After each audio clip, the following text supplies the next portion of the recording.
ya kwamba sasa ile kupembelezana na wakora ati wanapewa bondi ya pesa kidogo alafu wasunguke hapo wakuja tena kupigana na polisi, lazima ikwishe.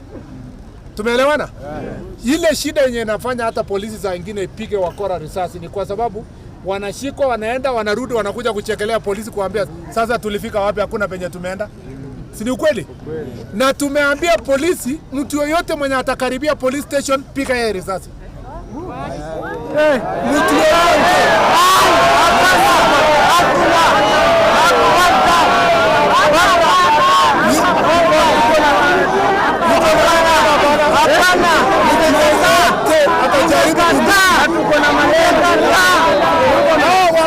Ni sawa, anataka kuchungwa ni sawa, mtu mwenye anaripoti wakora ni sawa, lakini mtu mwenye anajaribu kuenda kuiba bunduki ati anaenda kunyang'anya polisi bunduki,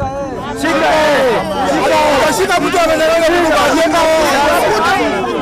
mtu mwenye anatupiwa mawe polisi anataka kuua polisi ati atakuja kupembelezwa, anakuja bunduki ni madasi.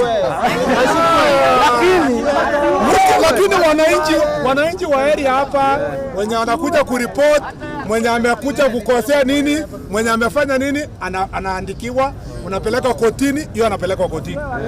Lakini mtu mwenye anakuja kuchukua bunduki lakini ati mtu atakuja ni mambo ya maandamano.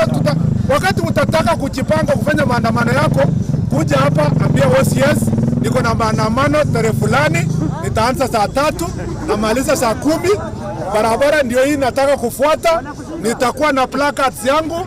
Wewe sasa jana Mombasa watu walifanya maandamano na hakuna mtu alishikwa, na tuliwawachia wakasunguka vizuri, wakatembea kutoka one corner mpaka ingine mpaka saa 10, wakaenda nyumbani, wakasalimiana na polisi, wakaenda nyumbani.